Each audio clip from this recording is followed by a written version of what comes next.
ہے اور ایک ایسا موضوع کہ جس سے کبھی دل نہیں کرتا کہ کیا ہے یہ گفتگو ہوتی ہے اور ہم سب مولا علی کے پیدائش سن کر ہمیشہ خوش ہوتے رہتے ہیں. اس سے بڑی خوشی ہماری زندگی میں کوئی نہیں ہے کہ ہم صرف فضائل ہی سنتے ہیں. اور ہم تو عام انسان ہیں.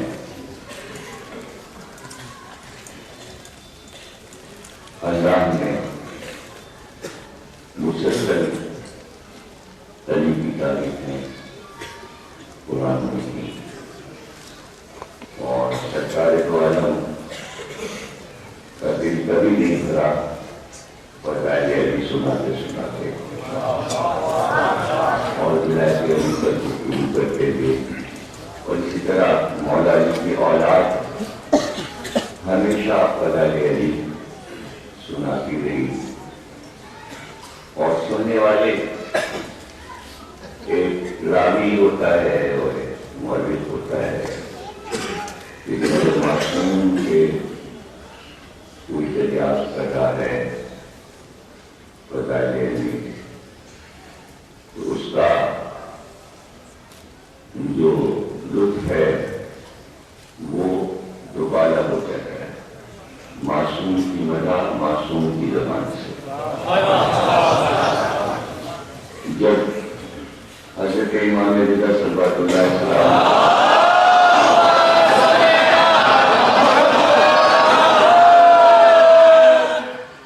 تشریف لائے تو مامون رشید مسلسل ایسے سوالات کرتا تھا کہ جس میں امام فضائل علی سناتے اور وہ چاہتا تھا کہ ہر وقت امام کی زبان سے فضائل علی سنتا رہے. تو حکومتیں ہوں دوست ہوں یا دشمن ایک ایسی شخصیت کے جس کے بارے میں ہر ایک سننا چاہتا ہے اور اس کو قلبی سکون ہوتا ہے. علی کی فضیلت سن کر علی کی تعریف کر کے. عباسی دور میں عباسیوں نے ایک ایسا بغداد میں کتب خانہ لائبریری بنائی تھی جس میں لاکھوں کتابیں جمع کی اور اس کو کہتے ہیں دنیا کا سب سے بڑا کتب خانہ تھا. تب سوچی کہ جہاں بہترین لاکھوں کتابیں جمع کی گئی ہوں تو چونکہ حکومت کی طرف سے وہ کتب خانہ تھا تو جو بھی کتب خانے میں منتظم رکھا جائے گا تو کتنا دیکھ بھال کے رکھا جائے گا تو اس کو اس پر کتنا عبور ہونا چاہیے اور کتابوں کے بارے میں جانتا ہو. تو اس دور کے بہت بڑے عالم کو اس کتب خانے کا انچارج بنایا گیا. اس کا نام ابن ابی الحدید معتزلی ہے. عبدالحمید ابن ابی الحدید معتزلی. معتزلی سے کہتے ہیں اس کو کہ عباسی دور میں مسلمانوں میں دو فرقے تھے. جیسے آج آپ دیکھتے ہیں اس طرح کے فرقے نہیں تھے بلکہ اس زمانے میں دو فرقے تھے. ایک اشعری تھا اور ایک معتزلہ تھا. تو یہ معتزلہ فرقے سے تعلق رکھتا تھا. اس نے ان کتابوں کا انتظام سنبھالا اور اس نے کتابیں پڑھی. ظاہر کتابوں سے قریب ہے تو اس نے ہزاروں کتابوں کا مطالعہ کیا.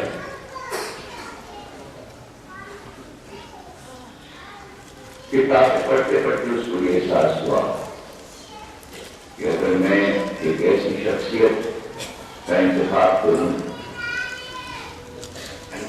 کہ جس کے بارے میں ہر کتاب میں دیکھوں کیا لکھا ہے،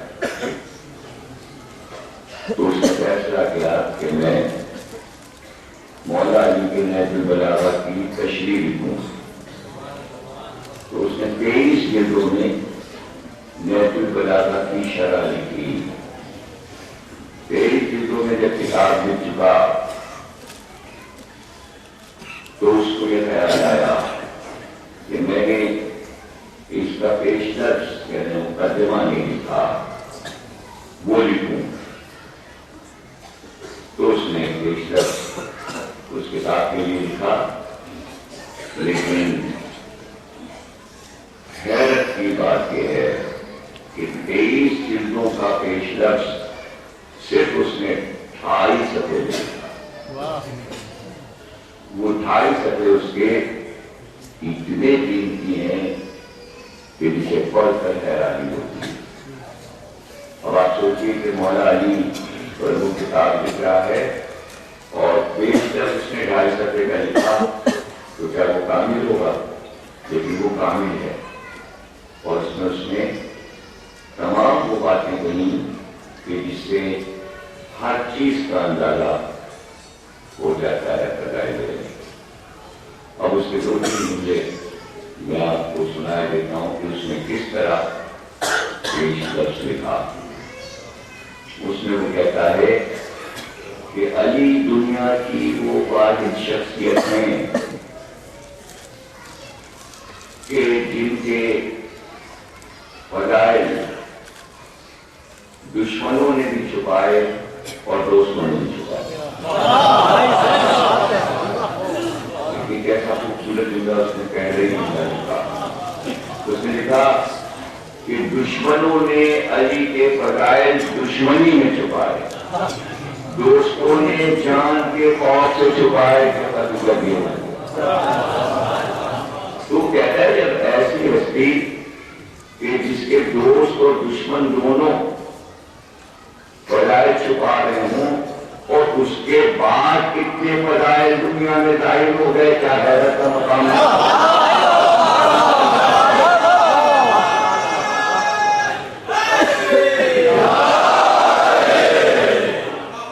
پھر وہ لکھتا ہے کہ بادشاہوں نے یہ چاہا کہ علی کے نام کو گمنام کر دیا جائے اور کوئی علی کا نام نہ لے. اور اس کے بعد بھی جملہ لکھتا ہے لیکن کیا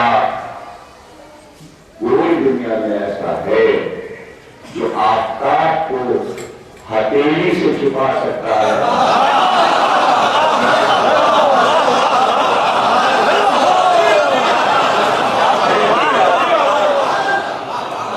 تو دنیا کی کوششیں ان کی ہتھیلی تھی اور علی کی ذات اس میں آفتاب تھی، چھپایا نہ جا سکتا. تو علی کو کوششوں کے باوجود تاریخ میں محفوظ نہیں کیا جا سکا. اور پھر اس کے بعد وہ کہتا ہے کہ فضائل علی چھپانے والے اگر چھپا بھی دیں تو کچھ حقیقتیں ایسی ہیں کہ جو کسی کے لیے نہیں ہے. اسلام میں علم کے جتنے سلسلے جاری ہوئے جب آپ ان کا شجرہ دیکھیں گے تو وہ علی پہ جا کر ختم ہو جائے. وہ کہتا ہے کہ اسلام میں جتنی فتحیں ہیں اور ہر فقہ کے امام کا نام لو، لیکن ان کا سلسلہ کہ وہ علم کہاں سے لے رہے ہیں آخر میں علی پہ سلسلہ ختم ہو جائے. مسلمانوں کی ہر فقہ کا سلسلہ علی پہ ختم ہوتا ہے. اسی طرح وہ کہتا ہے کہ جتنے علوم ہیں علم تفسیر اگر کوئی بیان کر رہا ہے تو اس کا بھی کوئی استاد ہوگا، پھر اس کا کوئی استاد ہوگا اور وہ سلسلہ جا کے علی پہ ختم ہو جاتا ہے. اور پھر وہ کہتا ہے کہ فقہ کے معاملے میں شریعت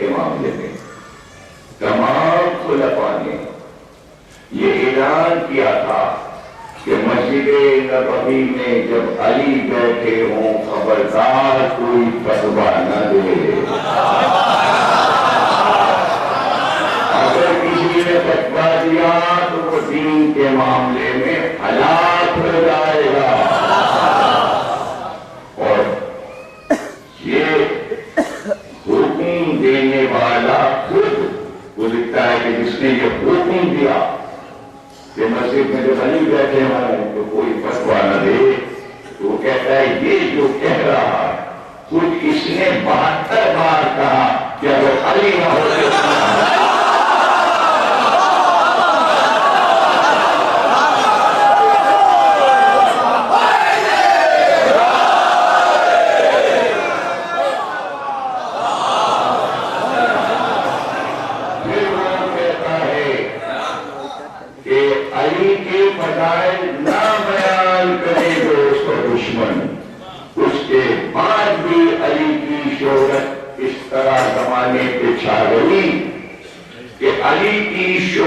شجاعت میں دنیا کے ہر ملک تک پہنچ گئی. یہ فضیلت تو یہ ہے کہ آپ روایت بیان کریں، لیکن ایک دھاک اس بات کی پوری دنیا میں بیٹھ گئی کہ علی سے شجاعت کوئی نہیں. تو کسی بھی مذہب و ملت کسی بھی دنیا کے مذہب سے تعلق رکھتا ہو، وہ کہتا ہے کہ اس کے محل تک، اس کے دربار تک، بادشاہوں تک علی کی شہرت پہنچ چکی تھی. اور جب شہرت پہنچی تو انہوں نے اپنے مصور بھیجے مدینے کہ علی کی ایک تصویر بنا کر لے آؤ. اور جب روم اور ترکی اور ایران اور مصر کے مصور جو بادشاہوں کے بھیجے تھے تو وہ ڈھونڈتے پھرتے تھے علی کہاں. اگر وہ کھیت میں ہے، زراعت کی منزل پر ہے، مسجد میں ہے، یا کہیں محفل میں ہے، مجلس میں ہے، تو وہ بس علی کو دیکھتا تھا اور تصویر بنا کے اپنے ملک واپس چلا جاتا تھا. تو ان بادشاہوں نے ان تصاویر کو وہاں پر لگایا جہاں وہ تخت پہ بیٹھتے تھے، اپنے سر کے اوپر علی. دنیا کا ایسا بادشاہ نہیں تھا جس کے دربار میں علی کی تصویر نہ لگی. اور پھر وہ لکھتا ہے کہ دنیا کے جتنے شجاع تھے انہوں نے ان تصویروں کو اپنی تلواروں پہ چھاپ لیا تھا. اور وہ کہتے تھے اگر علی کی تصویر ہماری تلوار پر ہے تو ہماری تلوار کبھی ہمیں دھوکہ نہیں دے.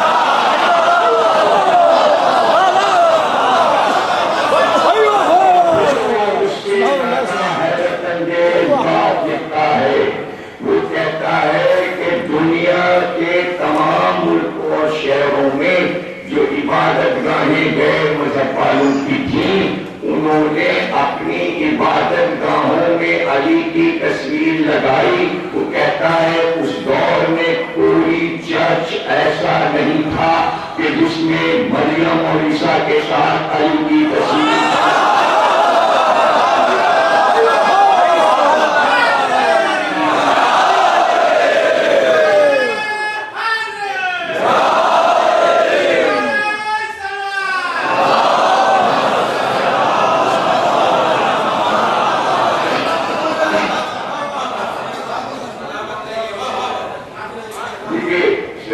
دشمن تھا اہل بیت کا، لیکن جب اس کے گھر سے امریکن اسے اور سامان نکلا تو اخبار میں اس کی فہرست آئی، انگریزی اخباروں میں، امریکہ کے اخباروں میں. تو سب سے فہرست میں جو سب سے اوپر کی رکھی تھی کہ اس کے محل میں مولا علی کی تصویر لگی. اس سے آپ اندازہ کیجیے کہ دوست ہو یا دشمن متاثر علی سے ہوتا ہے. بعض لوگ چھپا لیتے ہیں، ظاہر نہیں کرتے. تو یہ ایسی منزل ہے کہ جہاں آپ ماورائی کیفیت میں اس کو معجزہ کہہ سکتے ہیں.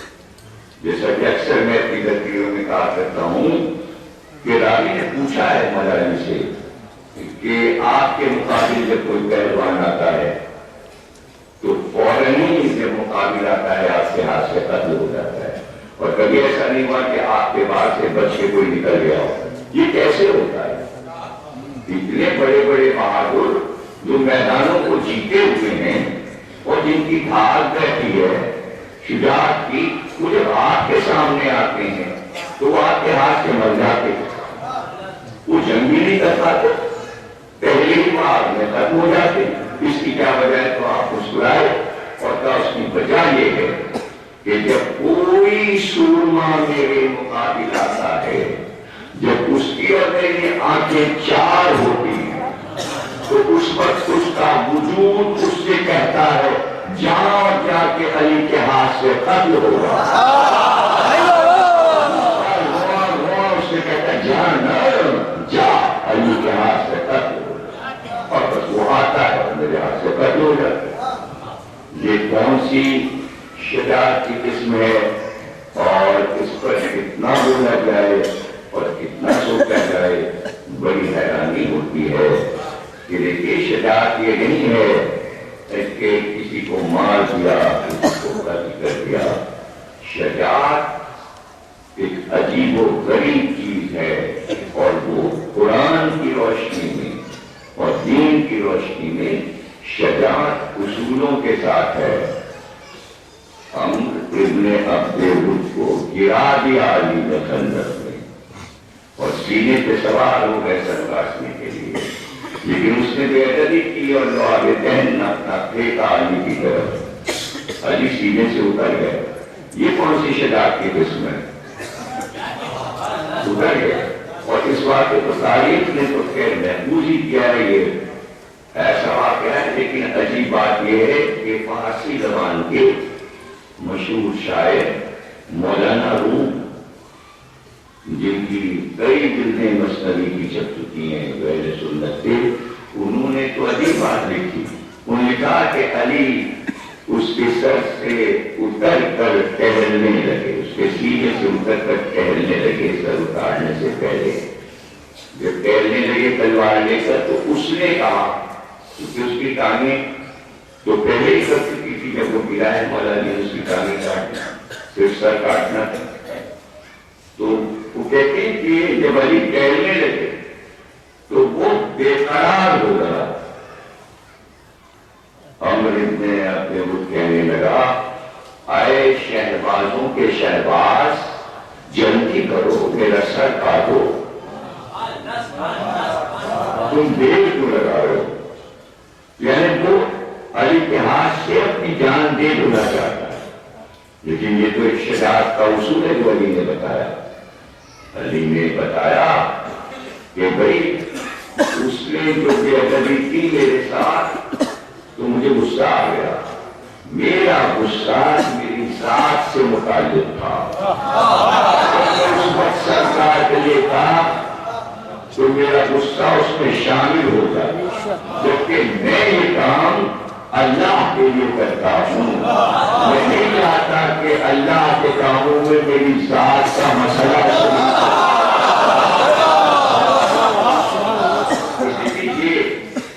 اختیار اپنے اوپر، اور وہ بھی میدان جنگ میں۔ یہ ہے شجاعت کی وہ قسم جو کسی نے نہیں پائی، اور یہ شجاعت علی کی اولاد کی رگوں میں دوڑ رہی تھی۔ اور علی جب یہ کہتے ہیں کہ مجھے کربلا کے لیے بیٹا چاہیے جو حسین کا ناصر ہو، تو علی نے اپنی نگرانی میں اس کی پرورش کی ہے، اور اس طرح کی ہے کہ عباس ابھی 11-12 برس کے ہیں، اور علی اگر رات میں کسی باغ کی پہرے داری کرتے ہیں گھوڑے پر سوار ہو کر اور تلوار لے کر، تو عباس آ جاتے ہیں اور آ کر کہتے ہیں بابا آپ گھر جائیے، میں آپ کی جگہ پر پہرے داری کروں گا۔ تو علی نے کہا اچھا، تم ایسا کرنا کہ چاروں طرف باغ کے کرایہ کرتے رہنا رات بھر، اور یہ خیال رکھنا کہ کوئی باغ کے اندر جائے نا۔ تو جناب عباس سے پوچھا کہ بابا اگر کوئی زبردستی جانا چاہے تو علی نے کہا پھر اس سے لڑنا، اس سے کہنا کہ تلوار نکال اور جنگ کر، اگر تو جیت جائے تو باغ میں چلا جائے، شکست کھا جائے تو اس سے کہنا واپس جائے۔ کہا ٹھیک ہے، مولا علی چلے۔ حضرت عباس مولا علی کے انداز سے اس باغ کا پہلا دینے لگے۔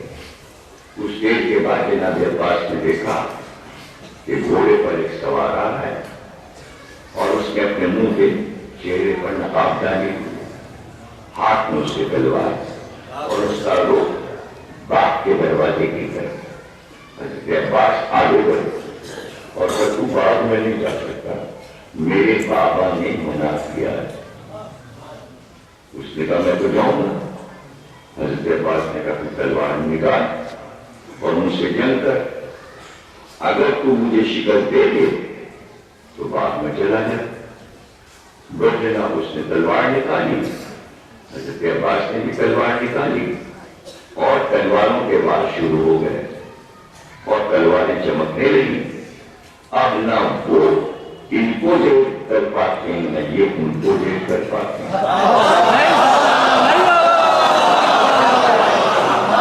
اب اس تلوار کے وار کیسے تھے یہ تو تاریخ نے اس طرح محفوظ کیا کہ کوفے میں جب جنگ پر روانہ ہوتے تھے سپاہی تو رات میں تنور روشن ہو جاتے تھے اور روٹیاں پکنے لگتی تھیں اور سپاہیوں کی بیویاں آٹا لے کر جاتی تھیں، روٹی لگوا کے تنور سے آتی تھیں اور وہ کھانا لے کر کھا کر فوج کے ساتھ روانہ ہو جاتے تھے۔ ایک عورت دوسری تھی، آٹا لے کر تنور پر روٹی لگوانے نکلی، آدھی رات گزری تھی۔ وہ جب چلی تو راستے میں اس نے دیکھا کہ باغ کے پاس دو سوار لڑ رہے ہیں۔ اس کو لڑائی دیکھ کر اچنبھا ہوا، حیرت ہوئی، ہو گئی، رک گئی اور دونوں کے وار اور سے دیکھنے لگی کہ نہ یہ وار کر پاتے ہیں اس پر نہ وہ وار کر پاتے ہیں اس پر۔ دونوں سوار آپس میں تلوار چلا رہے ہیں، یہاں تک کہ تلواروں سے چنگاریاں نکلنے لگی، گھوڑوں کے سموں سے چنگاریاں نکلنے لگی اور وہ لڑائی دیکھتی رہی۔ اچانک اسے خیال آیا کہ بہت دیر گزر گئی اور میں تنور پہ نہیں پہنچی۔ اس کے آگے آتے ہی وہ تنور کے پاس گئی تو پتہ چلا تنور بھول چکا، وہ وہاں سے گھر واپس ہو گئی۔ گھر پہنچی تو اس کے شوہر نے کہا کہ روٹیاں لگوا لائی، اس نے کہا کہ نہیں، ظاہر ہے وہ بھوکا تھا، اس کو غصہ آیا، اس نے تلوار اٹھائی کہ میں تجھے قتل کر دوں گا۔ تو جیسے اس کے شوہر نے تلوار اٹھائی اس کی زوجہ نے دوڑ کر دوسری تلوار اٹھائی۔ اب یہ اس کا بے اختیاری کا جذبہ تھا۔ اس کے شوہر نے وار کیا، اس کی زوجہ نے اس وار کو اپنی تلوار پہ روکا، جیسے میدان جنگ میں ہوتا ہے۔ لڑکے لڑکے شہر میں آ گئے دونوں اور وہ تلوار پہ تلوار چلاتا رہا اور یہ اس کے بعد خالی دیتی رہی، یہاں تک کہ وہ پسینے پسینے ہو گیا اور اسے تلوار روک لی اور پسینہ پوچھ کے کہنے لگا نیک بات یہ تو بتا، میرے ساتھ زندگی گزر گئی، تو نے تلوار چلانا کہاں؟